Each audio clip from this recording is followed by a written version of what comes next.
La presse en Afrique, vivante mais fragile et dans beaucoup de pays sous surveillance. À l'heure de la journée mondiale de la liberté de la presse, cette semaine, les associations de défense des journalistes brossaient un portrait plutôt mitigé de la situation au sud du Sahara.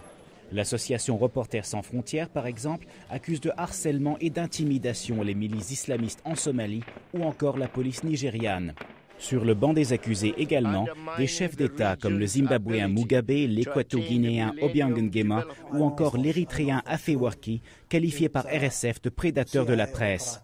De même figure sur cette liste le président rwandais Paul Kagame, accusé entre autres de réprimer toute déviation de la ligne officielle sur le génocide de 1994, ainsi que de continuelles poursuites contre les principales publications indépendantes du pays.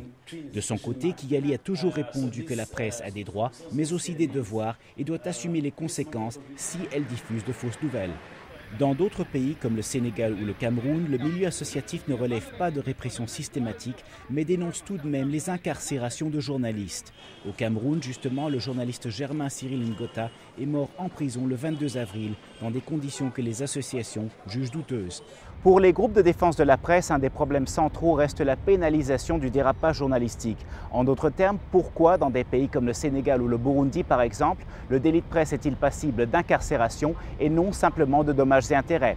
Au Sénégal, en tout cas, le gouvernement répond que le processus de réforme est bel et bien engagé.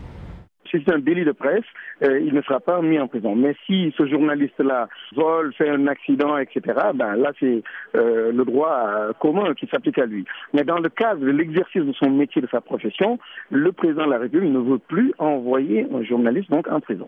Autre problème, la violence contre les journalistes. Cette semaine, un tribunal de Bukavu en RDC condamnait à mort 2 soldats et un civil pour le meurtre en novembre 2008 d'un reporter de Radio Okapi.